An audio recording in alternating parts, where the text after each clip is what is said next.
any sinner is capable of being a great saint. And any saint is also capable of being a great sinner, a great sinner, a great sinner, a great sinner.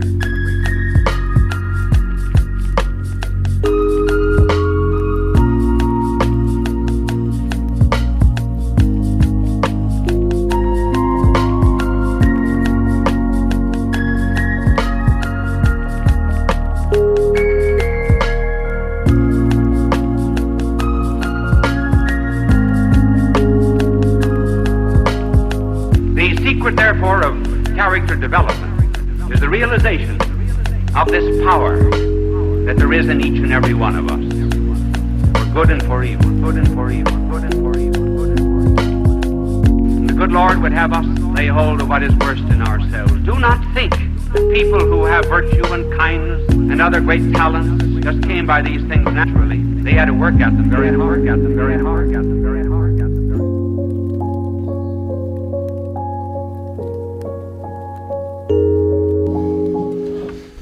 G'day. Welcome to Pints with Aquinas. Today I want to do something that I haven't done for a while, and that is look at an actual article from the Summa Theologiae. We are going to take a look at the first part of the Summa, question 2, article 2. Not sure if that means much to you or not, but he's going to ask the question whether or not God's existence is demonstrable through argumentation. So that's what I want to look at. I want to let people know, very excited about this. We have paid Dr. Ed Fazer to record a 7-part video course on Thomas Aquinas' 5 ways, and we are going to release the very first lesson. It's very well done on video this Friday. And in order to get access to this, you just have to be a supporter of mine on Locals or Patreon, although I encourage you to go to Locals instead. mattfradd.locals.com, mattfradd.locals.com. There's a link in the description below. When you sign up over there, you get a ton of free things in return. Some of them are already said here on the screen, but one of them is going to be this 7-part video series by Dr. Fazer, which you're not going to want to miss. And I don't want to miss it. I'm super pumped to do it as well, so looking forward to that. Now, I've written a book on God's existence called Does God Exist? A Socratic Dialogue on the 5 Ways of Thomas Aquinas. So if you're interested in that, get it. I wrote it with a philosopher friend of mine, and the feedback seems to be really good. Check it out on Amazon, and I think you'll agree that people are pretty happy with it. It's basically written as a fictional dialogue between a Catholic and an atheist who meet in a coffee shop, and over the course of a few weeks, look at Thomas's arguments for atheism, which he refutes, and then look at Aquinas' 5 ways. So it's a fun read. Today we are not going to be getting into particular arguments for God's existence. We simply want to ask the question, is it demonstrable? Can you actually show that God exists? So, I just love Aquinas. I mean, sometimes Aquinas is accused of not being a philosopher at all, but something of an apologist for whatever the Catholic Church happens to teach. But this isn't true, you know. For example, in Article 1 of Question 2 of the Prima Pars, in his big work, the Summa Theologiae, he disagrees with the most prominent argument for God's existence in the Christian tradition, up until that time and probably still today, namely the ontological argument. He says, no, God's existence is not self-evident. That's interesting, right? So in this article, he's even going to say God's existence isn't strictly a matter of faith. So those are 2 things you probably wouldn't expect Aquinas to say. 1, no, God's existence is not self-evident, and 2, God's existence isn't really a matter of faith, per se. So we're going to look at that today. And I want to read through this because I just love Thomas Aquinas. Whenever I read him, it's like, as Father Gregory Pine has said, it's like conceptual therapy. He's terrific. So we're going to read through this together. So if you watch this whole video, you will be able to say that today you got to reflect upon an article from St. Thomas Aquinas. And I promise you, it's not as difficult as you might think. So I'll put it in the live chat here, and then I'll put it in the comment section below later on so you can read along, okay? Whether it can be demonstrated that God exists. So in the Summa Theologiae and other works of Thomas's, he sets forth arguments against the position he wants to make. So Aquinas wants to say, yes, you can demonstrate through philosophy that God exists. But what he's going to do first is set 3 objections to that position. And notice what Thomas does. Rather than straw man his opponent's arguments, as we tend to do, he steel mans them. He makes them stronger, perhaps, than even his opponents could make them. So let's read through these 3 objections. Number 1, it seems that the existence of God cannot be demonstrated, for it is an article of faith that God exists. But what is of faith cannot be demonstrated, because a demonstration produces scientific knowledge, whereas faith is of the unseen. Therefore, it cannot be demonstrated that God exists. Fair enough. If something is an article of faith, like the Holy Trinity, or like transubstantiation, or something like that, it can't be demonstrated philosophically, scientifically. That's why we call it an article of faith. Okay, so this first objection is saying you can't show that God exists through philosophy because it's an article of faith. Here's the second objection. Further, the essence of the middle term of demonstration. The essence is the middle term of demonstration, but we cannot know in what God's essence consists, but solely in what it does not consist, as Damascene says. Therefore, we cannot demonstrate that God exists. So what this means is we don't know what God is. Right? God's essence is infinite, and you can't therefore define God. If you could define God, you would definite God. So when we say like a beaver is a broad-tailed, semi-aquatic rodent, we're saying what it is by defining it. But when it comes to God, we can just say what God isn't, not what God is. You know, we can say God is incomprehensible, immutable. There's all these things that we are saying something about God, but by saying what he isn't, because we have no direct access to God. So what he's saying here is, all right, you want to show that you can demonstrate God's existence, but you don't even know what God is. So how can you show that God exists through philosophy without knowing what God is? You can't do that. Right? That's the second objection he's going to respond to. Here's the third one. Further, if the existence of God were demonstrated, this could only be from his effects. And we'll get to that in a minute. But his effects are not proportionate to him, since he is infinite and his effects are finite. And between the finite and infinite, there is no proportion. Therefore, since a cause cannot be demonstrated by an effect not proportioned to it, it seems that the existence of God cannot be demonstrated. Do you notice how great these arguments are?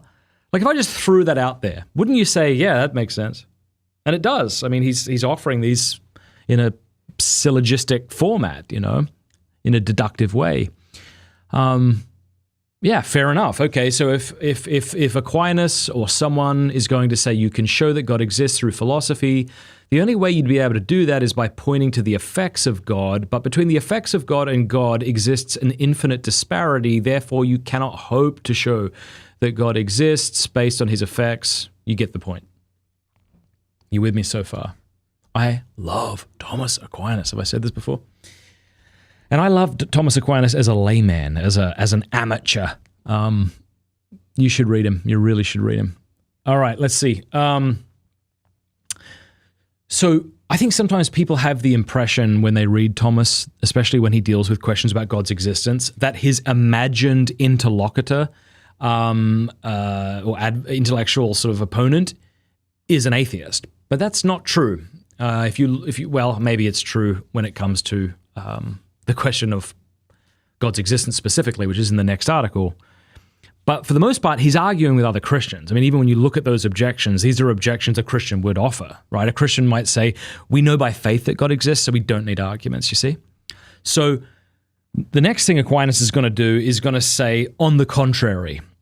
So the way a Summa article works is he offers objections, and then he offers what's called the sed contra in Latin, the on the contrary, where he usually appeals to some authority, like the Bible or a church father or something.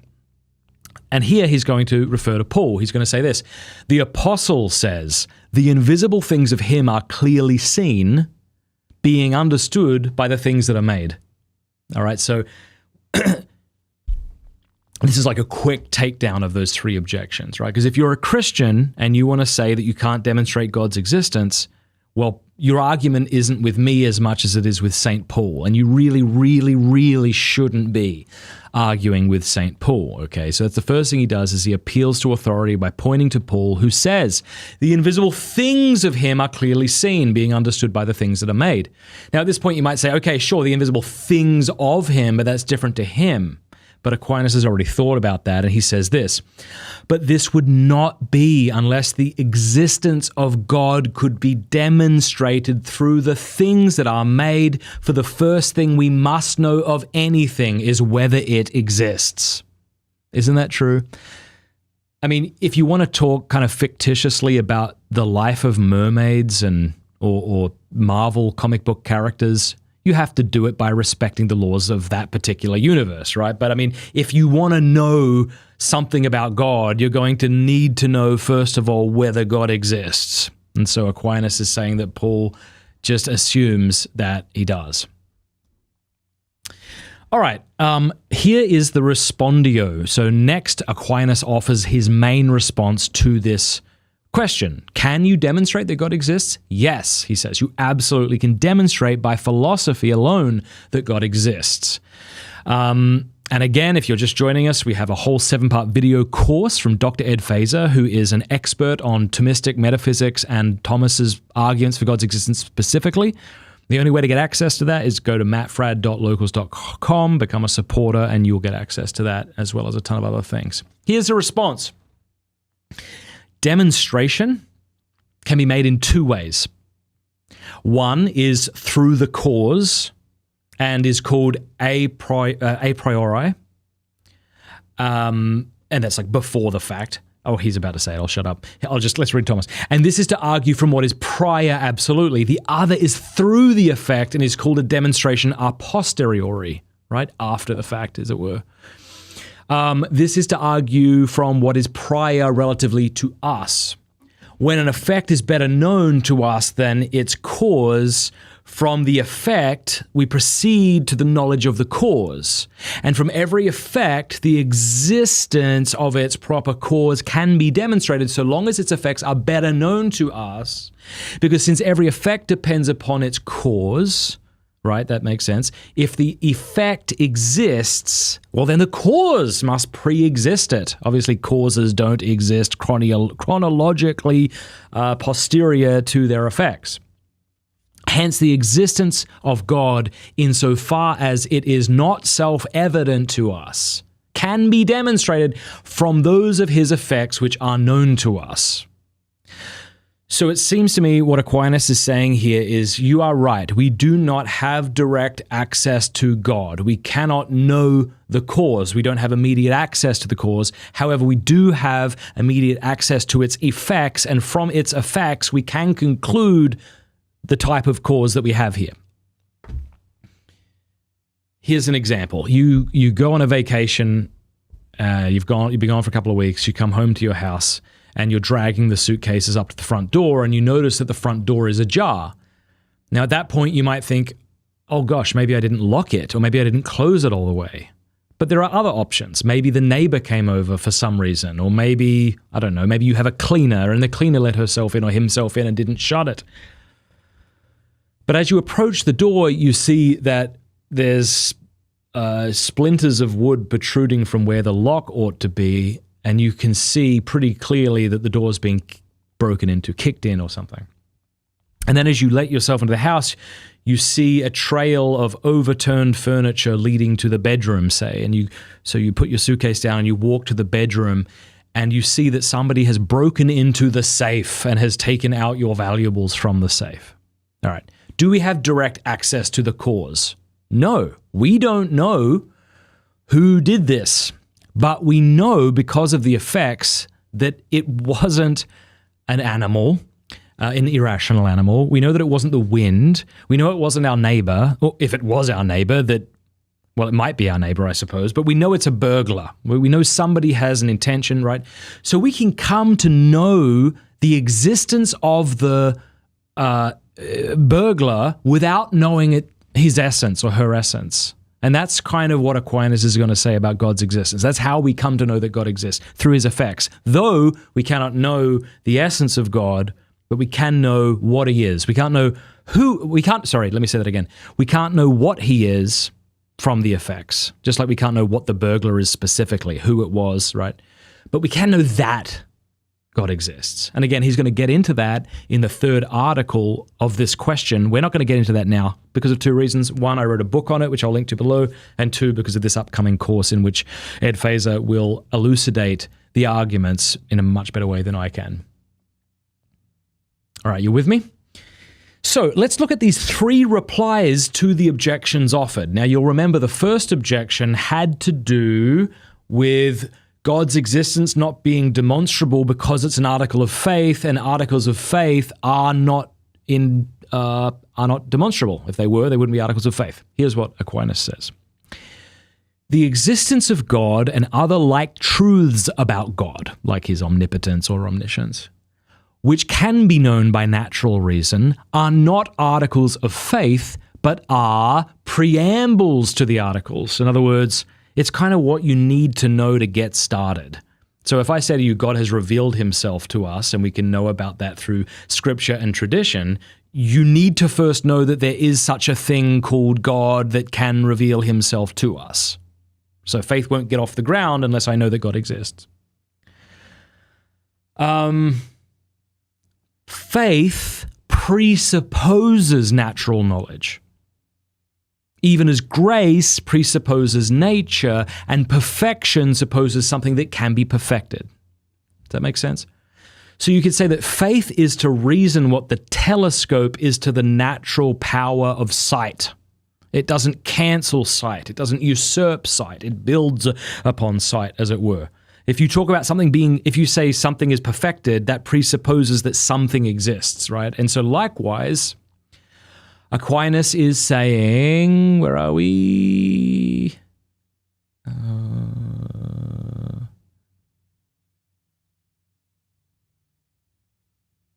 I've lost myself here. Sorry. Oh, here we go. So faith presupposes natural knowledge. All right. Nevertheless, says Aquinas, there is nothing to prevent a man who cannot grasp a proof accepting as a matter of faith something which is in itself capable of being scientifically known and demonstrated.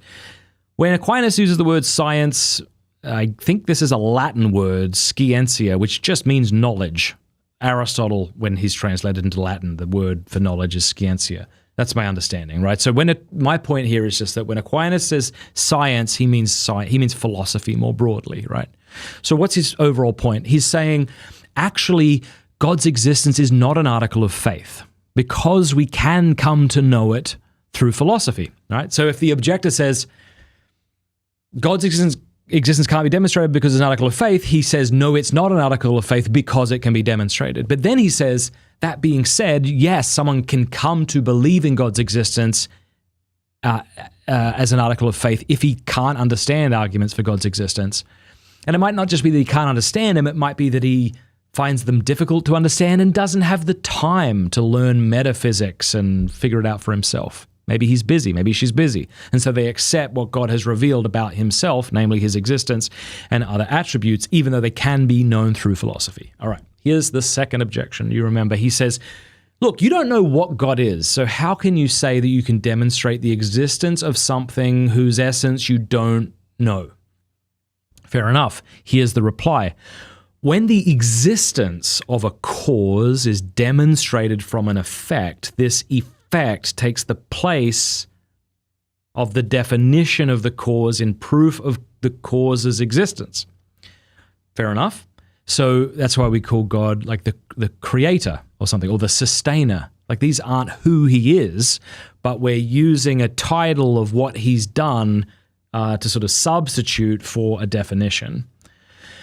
This is especially the case in regard to God, because in order to prove the existence of anything, it is necessary to accept as a middle term, yes, the meaning of the word and not its essence, for the question of its essence flows from the questions of its existence.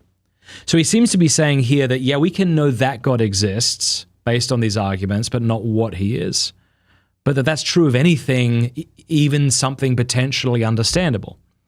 You have to first show that it exists before you can know what it is. Now, the names given to God are derived from his effects. Consequently, in demonstrating the existence of God from his effects, we may take for the middle term the meaning of the word God. All right. That's why in Aquinas' arguments for God's existence, he concludes every argument by saying, and this everyone understands to be God. So God is the first mover, he is the first cause, that sort of thing. All right, so the third objection was, all right, so if you want to say, Thomas, that you can prove God's existence from his effects, realize that there is an infinite disparity between his effects and who he is, and one cannot come to know the infinite God from the finite things he's affected, that he's caused in the world. Here's Aquinas' arguments. You can probably guess it at this point. From effects not proportionate to the cause, no perfect knowledge of that cause can be obtained. I'm going to say it again. From effects not proportionate to the cause, no perfect knowledge of the cause can be obtained. Fair enough, he says. Yet, from every effect, the existence of the cause can be clearly demonstrated. Sometimes I've got to read it twice so it actually sinks into my brain. From every effect, the existence of the cause can be clearly demonstrated. And so we can demonstrate the existence of God from his effects, though from them we cannot perfectly know God as he is in his essence. All right, fair enough. So what's funny here, right, is God. So let's pick on Richard Dawkins. I mean, bless him. I'm not trying to pick on him, but I mean, Dawkins thinks he knows what God is and rejects his existence. Aquinas knows he doesn't know what God exists. Aquinas knows he cannot know what God is, and yet believes. So you could say that Aquinas is a theist in relation to that God is, and agnostic in relation to what God is, since God is infinite. You know, whenever we talk about defining something, we're talking about limiting it. I used that example earlier of a semi-aquatic broad-tailed rodent, right? I'm limiting this thing. This thing is limited somehow, and I can therefore basically comprehend it. I can't do that with God, since God's essence is existence. All right. Two things I want to suggest that you do. I have a book called Does God Exist? A Socratic Dialogue on the 5 Ways of Thomas Aquinas, in which we delve into this in great detail. And it's written in a fun back and forth style, right? There's the female protagonist who's encountered by an atheist, and they argue back and forth. And it's kind of a fictitious dialogue that my co-author and I set in this cool little coffee shop in New York City, which we actually went to as we were envisioning how to write it. The second thing I want to invite you to do is to support the work of Pints with Aquinas by becoming a supporter over at mattfradd.locals.com. When you do that, you get a bunch of free things in return. And you'll also get access to this 7-part video series on Thomas Aquinas' arguments for God's existence. And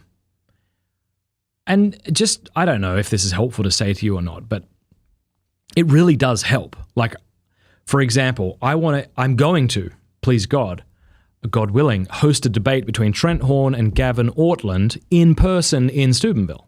So, you know, I'm not like a massive company that like flies people in, but I got to fly them in. I got to pay for their stipends, which, you know, are fair enough. You know, people need to have money to leave their families, right? And I wouldn't expect otherwise. I pay for the hotel rooms, that kind of thing. And I want to continue to do things like this.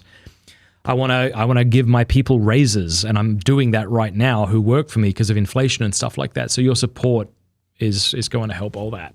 All right. Whew, baby. That was fun. I enjoyed that.